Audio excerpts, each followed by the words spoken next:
Bien, excelente. Bien, bueno chicos, vamos a comenzar esta clase.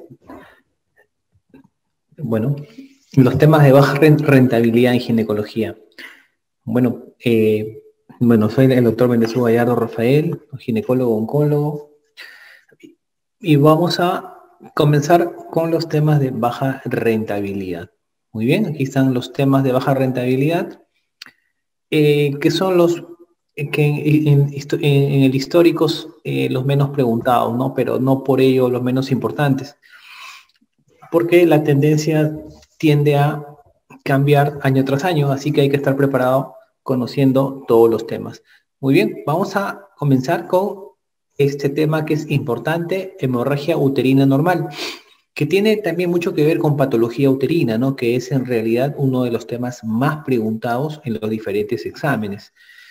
Siempre cuando hay este tema de sangrado, de hemorragia uterina normal, es importante ver la edad de la paciente, porque es muy diferente un sangrado en una paciente de 30 años que un sangrado en una paciente de 60 años, ¿no? Y esta división es muy simple y muy práctica y muy fácil, ¿no? De poder deducir que probablemente esta paciente tenga un sangrado uterino de origen hormonal, ¿no? Lo que se conocía como hemorragia uterina disfuncional por un desbalance hormonal. Mientras que en una paciente ya en la posmenopausia, siempre hay que pensar y descartar un cáncer de endometrio. A pesar que sabemos que la causa más frecuente de sangrado a esta edad es la la atrofia endometrial. Es la causa más frecuente de sangrado. Entonces, como ven, por edad, solamente viendo ese dato de la edad, uno ya puede sacar conclusiones con respecto a la posible causa y etiología del sangrado. Por eso es esta división que pueden apreciar aquí.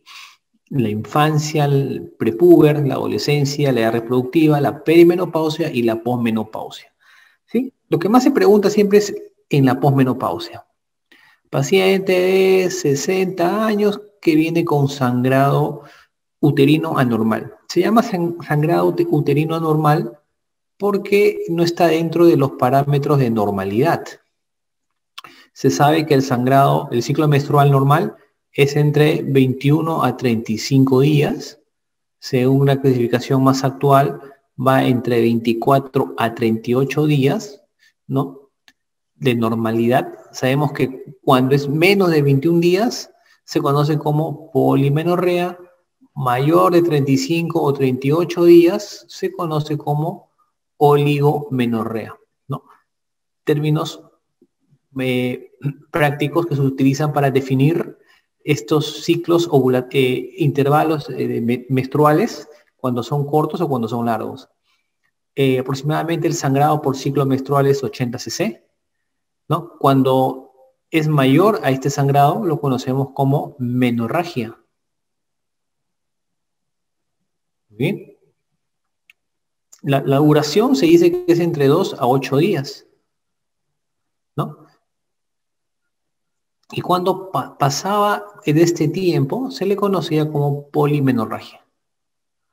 Términos bastante engorrosos y poco prácticos en realidad, por lo que todo esto se puede, y la sugerencia de la Federación Internacional de Ginecobstetricia es definirlo como un sangrado uterino anormal, o HUA, ¿sí? Entonces, en la posmenopausia, la causa más frecuente de sangrado es la atrofia endometrial. La causa más frecuente a la cabeza. Muy bien. En segundo lugar, tenemos las pacientes cuando son pacientes con tratamiento de terapia de reemplazo hormonal. Esta es la segunda causa más frecuente. Pacientes con terapia de reemplazo hormonal. ¿Sí?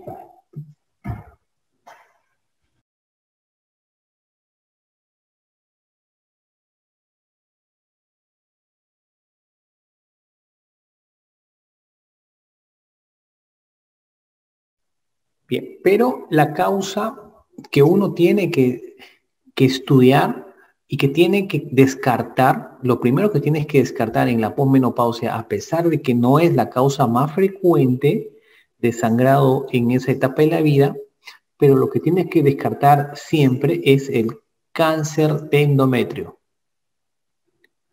Bien, esto es lo que se tiene que descartar primero en las pacientes con sangrado en la posmenopausia. Muy bien. Y luego tenemos las pacientes de la perimenopausia. Pacientes que están entrando a la menopausia, ¿sí? Como el nombre lo dice, peri, que está acercándose a la menopausia. Y sabemos que en esta etapa la causa más frecuente de sangrado es la anovulación. Ciclos anovulatorios, justamente por el incremento de la FSH, y se va ya acercando la disminución también del estrógeno, que se acentúa con mayor contundencia en la posmenopausia. Entonces, estos cambios hormonales van a hacer que la mujer tenga ciclos anovulatorios, por lo cual este va a ser la causa más frecuente de sangrado en la perimenopausia. Algo parecido lo que sucede en la adolescencia. Las mujeres, cuando comienzan con la menarquia, los primeros ciclos menstruales, al tener un eje hipotálamo, hipófisis, ovario inmaduro, va a tener ciclos que ovula y ciclos que no ovula. Por lo tanto, va a tener ciclos anovulatorios con sangrado, por lo que la causa más frecuente de sangrado en esta etapa de la vida va a ser los ciclos anovulatorios, al igual que en la perimenopausia. Muy bien, ya en la edad reproductiva hay una miscelánea de posibles causas. Aquí ya tenemos que tener a consideración la miomatosis y los pólipos endometriales, que sabemos que aparecen entre los 30 a 60 años, es el intervalo largo, teniendo un pico máximo a los 40 años, que va apareciendo estas miomatosis y estos pólipos. Pero aquí también las pacientes consumidoras de algún tipo de anticonceptivo hormonal también ya aparece como causa frecuente de sangrado, como causa frecuente de sangrado. Muy bien. Entonces, ya también vienen problemas sistémicos, ¿no? Problemas que pueden cursar con ciclos anovulatorios. Muy bien, la edad reproductiva, en realidad, no hay una edad rígida, como decir, entre los 12 y 50, va a tener más que ver con el inicio de la menstruación, la menarquia y el inicio del cese de la menstruación, que sería la menopausia, ¿no? La menarquia y la menopausia. Obviamente que la menarquia más frecuente que aparece entre los 14 y 16 años aproximadamente, y la menopausia hacia los 50 años. Por lo tanto, en todo este intervalo de edad, en que va entre los 14 y los 50 años, sería la etapa reproductiva de la mujer. ¿Sí? Muy bien. Entonces, aquí, en la etapa reproductiva, las causas de sangrado más frecuentes van a ser entre las causas hormonales, lo que se conoce como hemorragia uterina disfuncional, y la miomatosis. Muy bien, las causas más frecuentes de sangrado uterino en la etapa reproductiva. En la infancia, aquí hay una serie de entidades no muy frecuentes. En este cuadrito viene lo que es la abstinencia al estrógeno materno.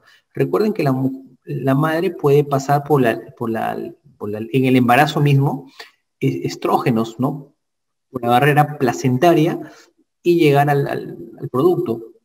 Y cuando nace, puede evidenciarse desde un tipo de secreción en el pezón del neonato hasta sangrados uterinos, como posible acción del estrógeno, pero del estrógeno materno, ¿no? Que pasa por la placenta hacia el producto. Entonces también puede ser una causa. Otras causas de sangrado en la infancia, los cuerpos extraños, ¿sí? Lo que también sucede en la etapa prepuber, ¿no? Los cuerpos extraños, bueno, también las violaciones, y aquí tenemos también unas lesiones, unos tumores que aparecen en esta edad, sobre todo antes de los 3 años, que es lo que se conoce como el sarcoma botrioides. El sarcoma botrioides, que tiene la forma de racimo de uvas, que aparece en la vagina, con mayor frecuencia en la vagina porque también puede aparecer en el cuello uterino y puede aparecer también en la uretra. Por lo que a esta edad lo más frecuente es que aparezca en la vagina, el famoso sarcoma botrioides, como causa también de sangrado uterino, sobre todo en mujeres de menos de 3 años. ¿Puede aparecer otro tipo de cáncer, doctora, a esta edad? Sí, también hay otro tipo de cáncer, cáncer de vagina, y también puede haber hasta cáncer de cuello uterino en la infancia y en el prepúber, sobre todo el cáncer de cuello de histología de células claras. Doctor, pero si yo tenía entendido que el cáncer de cuello uterino tiene una relación más estrecha con el PBH, que vendría a contraerse en el acto sexual, ¿no? En el acto sexual se vendría uno a infectar, pero hay cáncer de cuello uterino que no tienen que ver con el PBH, como este tipo histológico que es el cáncer de células claras, que más tiene que ver con una exposición de la madre, al etilvestrol, ¿no? Que se utilizaba antiguamente, que es un estrógeno que se utilizaba antiguamente para mujeres con amenaza de aborto, ¿no? Y esta exposición de estas grandes cantidades de estrógeno en la madre pasaban al producto y producía este tipo de neoplasia, que era el cáncer de vagina o el cáncer de cuello uterino de células claras. A ver, ¿qué preguntan los chicos?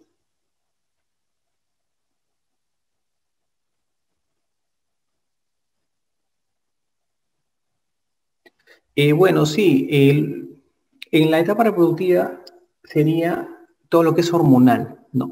Causas hormonales, ya sea por pacientes que toman algún tipo de píldora hormonal, la deprivación de las hormonas o un desbalance hormonal, también justamente por esa administración de hormonas exógenas. Viene a ser en general la causa más frecuente de sangrado en la etapa reproductiva, la causa hormonal.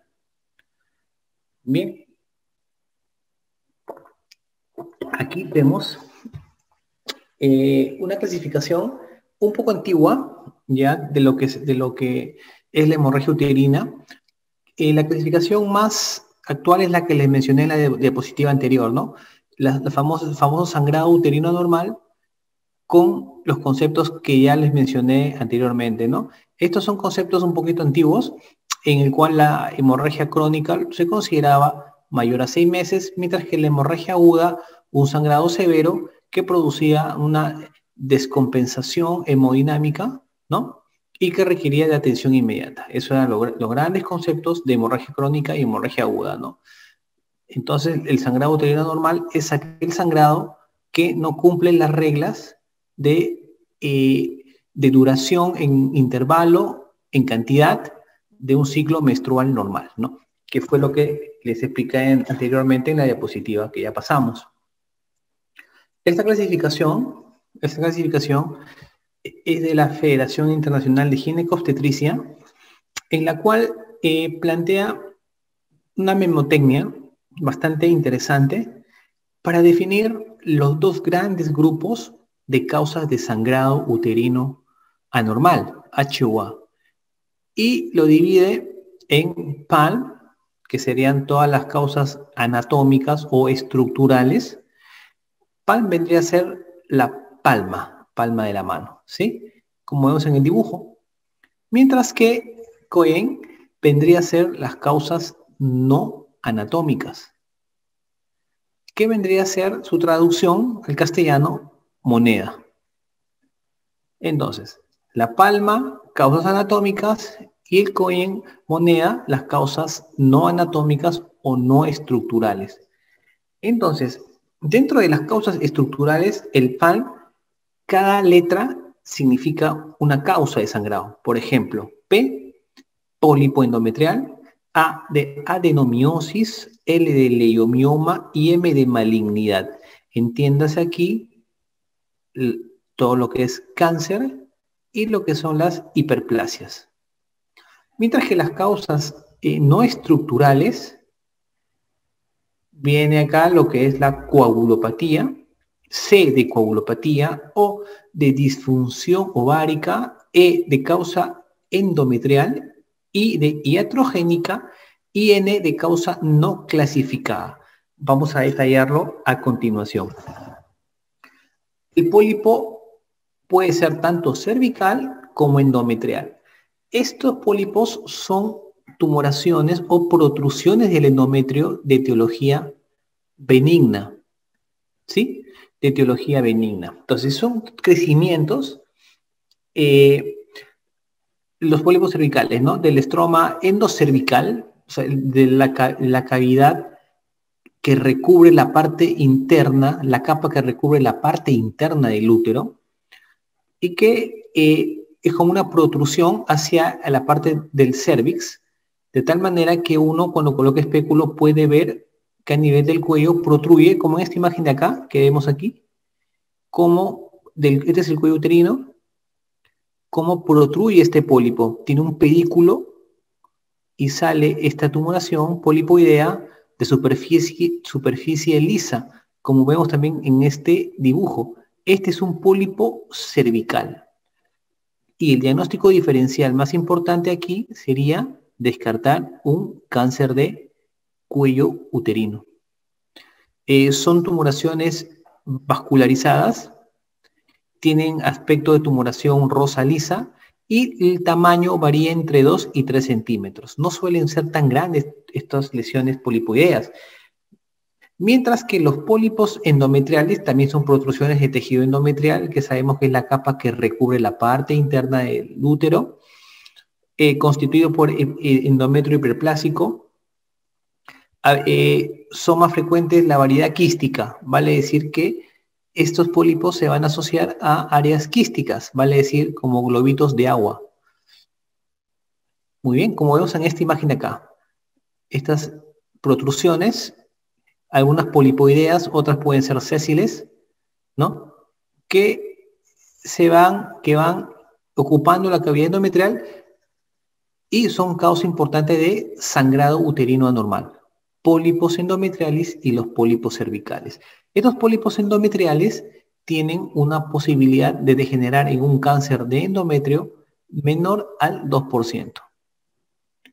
¿Sí? Esa es la posibilidad de que este pólipo degenere en un cáncer de endometrio.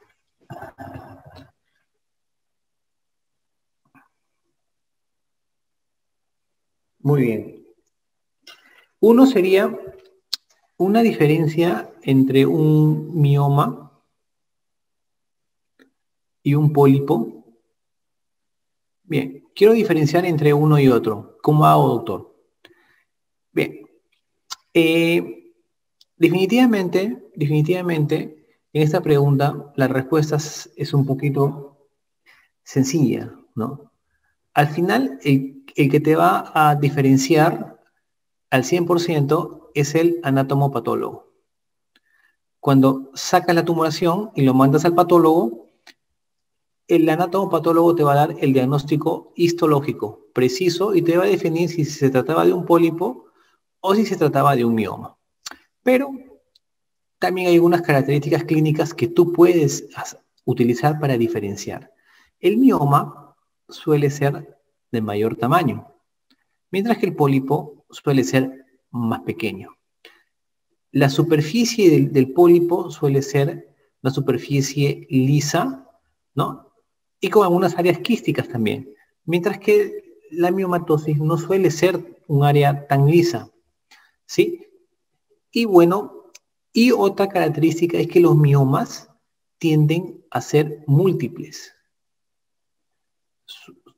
Suelen estar acompañados de otros miomas, de tal manera que al hacer la ecografía vas a descubrir posiblemente otros miomas en la cavidad uterina, ¿sí? Clínicamente, esta sería básicamente la diferencia.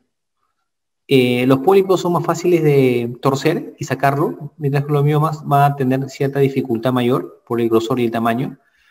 Pero al final todo va a ser diagnóstico presuntivo y que te va a dar el diagnóstico definitivo va a ser el anatomopatólogo.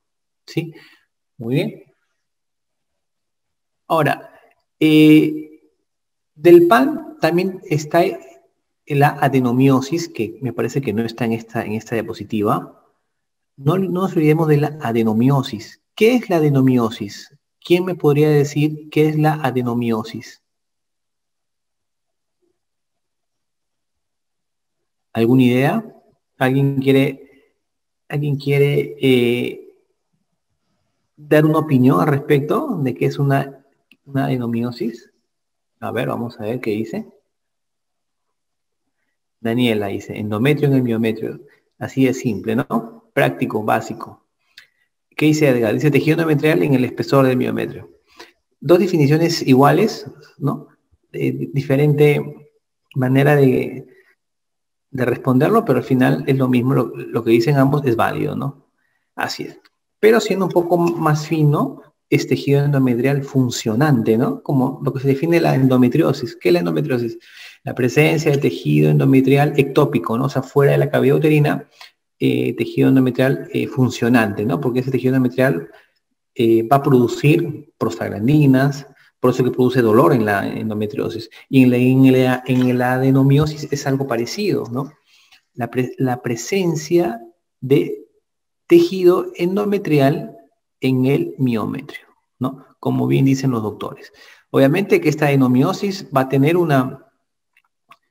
va a ser como un mioma, como un tumor, ¿no?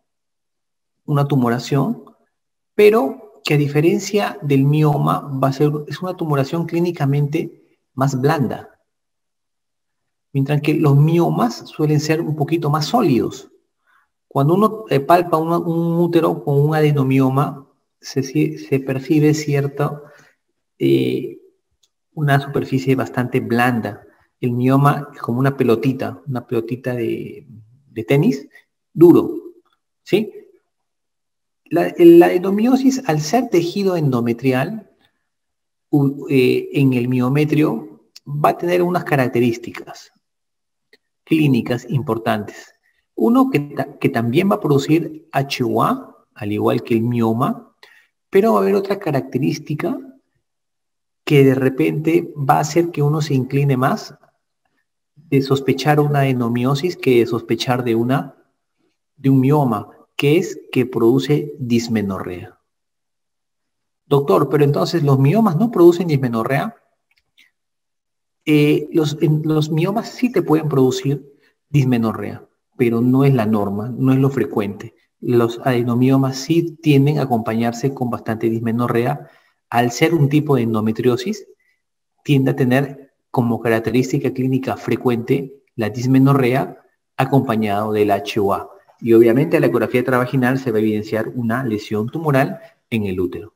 Esa es la adenomiosis. Los miomas, que sería el PALM, ya vimos el P, la A, ahora hay que ver la L. La L es de leiomioma, que es igual a miomatosis, ¿no? Miren, se pueden ubicar en cualquier parte del útero, pueden ser subserosos, como esta imagen 2, pueden ser submucosos, como esta imagen, intramurales, una parte intramural y una parte submucosa. Sabemos que los submucosos son los que producen mayor clínica, desde sangrado hasta infertilidad. Y tenemos esta clasificación de acá, esta clasificación de los miomas submucosos, que son básicamente los que más nos importan de alguna manera por ser los que da más clínica, más molestias, ¿sí? Entonces, miren esta clasificación de los miomas submucosos. En tipo 0, cuando es intracavitario pedunculado, como vemos acá, esto lo que está de blanco es la cavidad uterina, ¿cierto? Esto de azul vendría a ser el miometrio. Entonces, miren este mioma que está con número 0, que está totalmente intracavitario. Es el tipo 0. El tipo 1, cuando menos del 50% de la tumoración es intramural, como lo vemos acá. Si uno sigue la línea acá, la línea aquí del miometrio, vemos que menos del 50% de la tumoración está en el miometrio.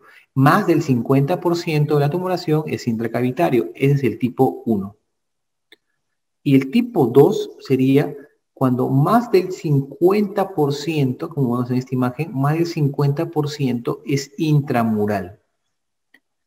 Esta clasificación es importante para poder definir la vía de abordaje para el tratamiento de los miomas. Sabemos que los miomas submucosos, el tratamiento de elección es la resección por vía histeroscópica. Sobre todo los tipos 0 y los tipo 1, que son los más factibles de sacar por vía de histeroscopía. ¿Sí?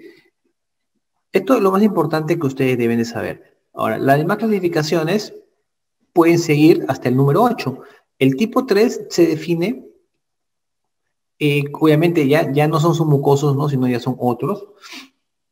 Cuando el tumor es 100% miometrial, intramural, 100% intramural, pero que está en contacto con el endometrio. ¿Y por qué es importante decirlo? Porque mientras el tumor esté en contacto con el endometrio, ¿qué puede producir?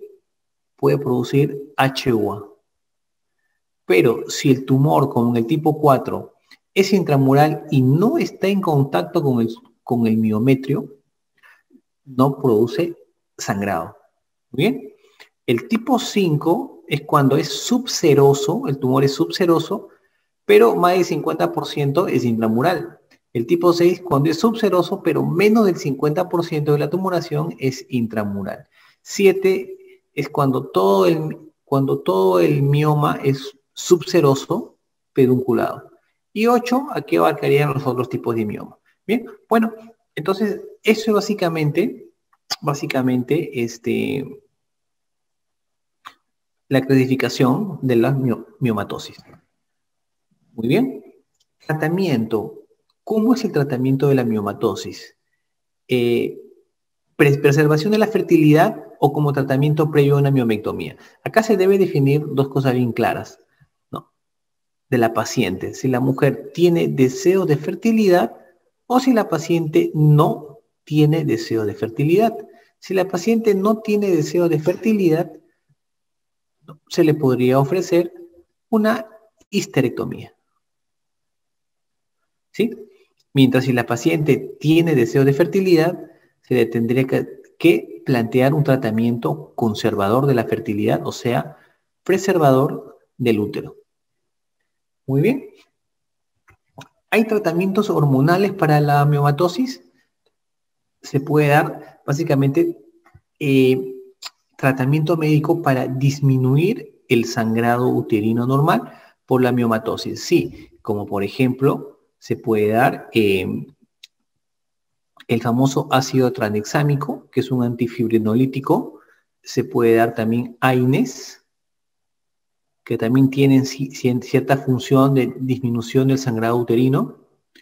Se puede dar también, para disminuir el tamaño y la vascularidad del tumor, los análogos de la GnRH, que van a producir un ambiente hipoestrogénico. Van a disminuir la producción de estrógeno, los famosos análogos de la GnRH, que se pueden dar meses previos a la cirugía para disminuir el tamaño y la vascularidad del tumor. ¿Sí? Como bien dice acá, los análogos de la GnRH disminuyen el tamaño del mioma y favorecen la cirugía. Muy bien. También se puede dar DIU con levonorgestrel, que ayudaría a disminuir la menorragia por el mioma, vale decir, disminuir los sangrados menstruales. Bien, el danazol, que es un tipo de antiestrogénico, que al igual que la análogo de la GnRH produciría un ambiente hipoestrogenismo. Todo lo que es ambiente hipoestrogenismo favorece a disminuir el tamaño del mioma. Muy bien. Y luego ya tenemos las indicaciones quirúrgicas, el tratamiento quirúrgico. El tratamiento quirúrgico, que sería básicamente conservador o radical, tenemos básicamente aquí el tratamiento laparoscópico, la miomectomía laparoscópica, la miomectomía histeroscópica, por histeroscopía, y la histerectomía, que idealmente también debería ser histerectomía laparoscópica, histerolap, laparoscópico. ¿Sí? Estos son los tres tipos de tratamiento que se le puede ofertar para hacer la miomectomía, ¿no? Esta miomectomía laparoscópica y histeroscopía, miomectomía laparoscópica o miomectomía por histeroscopía en pacientes que desean preservar la fertilidad, y la histerectomía laparoscópica o también histerectomía abierta en tumores grandes y pacientes que no desean preservar la fertilidad, ¿no? Esto sería básicamente el tratamiento quirúrgico a grosso modo. Muy bien. La miomectomía, como bien ven en ese dibujo, consiste en simplemente sacar el mioma, ¿sí? Resecar el mioma y se sutura el lecho cruento y se conserva la fertilidad del útero. También hay otro tipo de tratamiento, no muy utilizado, valgan verdades, pero que está descrito en los libros, que es la famosa embolización de las arterias uterinas, ¿no? Que se ingresa por vía femoral y se consigue la embolización de las arterias uterinas, esto con el fin de disminuir el sangrado uterino anormal, por una disminución de aporte de sangre al útero. Saben que la arteria uterina es una rama de la arteria hipogástrica o ilíaca interna, ¿no? Que alimenta el útero y al embolizar o obstruir su flujo disminuiría notablemente el sangrado uterino anormal. Muy bien. Entonces ya estamos en la M de maligno, ¿no? De causas malignas. A ver, vamos a mover esto un poquito. Un ratito. Ya, muy bien. Entonces, miren acá. Hablemos de las hiperplasias endometriales. Esta clasificación que vemos abajo es la clasificación tradicional de la OMS, que clasificaba en 4 tipos la hiperplasia endometrial. Hiperplasia simple, hiperplasia compleja, obviamente era hiperplasia simple sin atipia, hiperplasia compleja sin atipia, y luego venían las hiperplasias simples con atipia y las hiperplasias complejas con atipia. Cada uno con su riesgo a progresión a cáncer.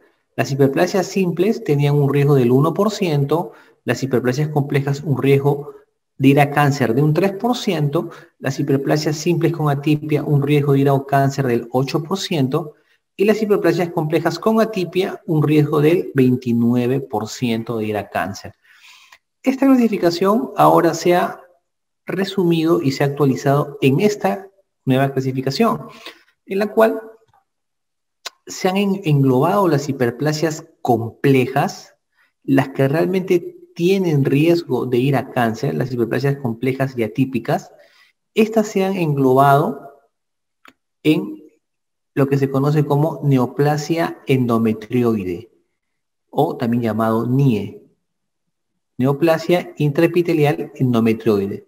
Esta NIE, que tiene un riesgo de ir a cáncer de el 40% aproximadamente, que engloba realmente a las hiperplasias complejas con atipia, que son las que preocupan porque son las que realmente van a cáncer. Mientras que las demás hiperplasias sin atipia,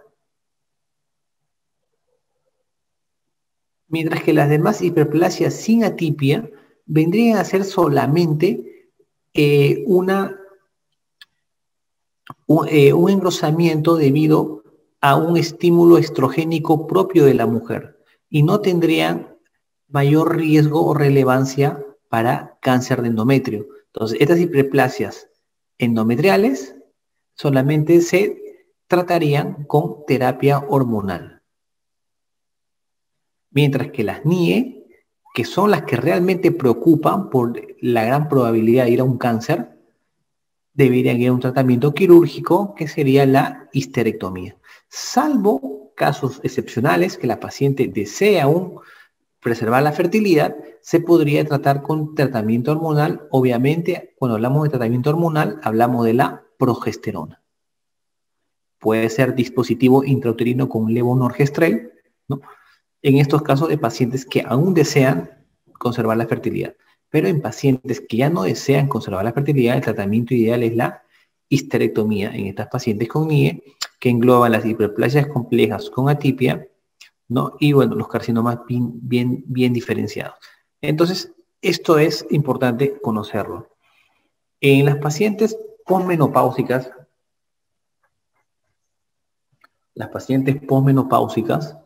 el grosor del endometrio normal es menos de 3 milímetros. Esto es 3 milímetros. 3. ¿Sí? Cuando esto es más de 3 milímetros en las posmenopáusicas y más de 15 milímetros en las premenopáusicas, se habla de engrosamiento endometrial, engrosamiento del endometrio. ¿Sí? Muy bien. Recuerden que el momento ideal para hacer una ecografía en premenopáusicas es entre el día 3 y día 5 del ciclo menstrual. En cambio, en la posmenopausia es en cualquier momento. ¿Ok? Pero un grosor mayor de 3 milímetros ya se habla de engrosamiento endometrial y ameritaría un mayor estudio. ¿Sí? Muy bien. A ver, vamos acá. A ver.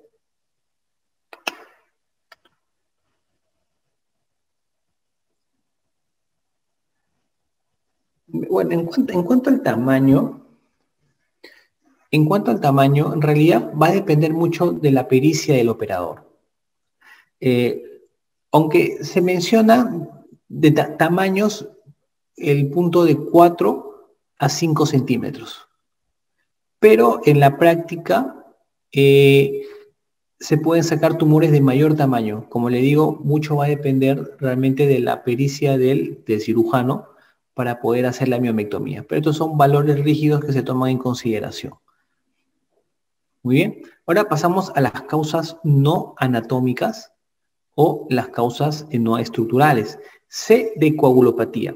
Trastornos sistémicos de la hemostasia, siendo la causa más frecuente la enfermedad de von-Willebrand, que sabemos que se debe a una deficiencia justamente del factor de von Willebrand. Sabemos que esta deficiencia de este factor, el factor de von Willebrand, sabemos que tiene una función como un adhesivo de las plaquetas, ¿no? Que ayudan que las plaquetas se peguen unas a otras y se adhieran al endotelio del vaso que amerita la hemostasia. Cuando hay una deficiencia de este factor de von Willebrand, no se produce esa agregación plaquetaria con consiguiente riesgo de sangrado. Y también tiene que ver un poco esta deficiencia del factor de von Willebrand también con la deficiencia del factor 8, ¿no? De la coagulación. Muy bien.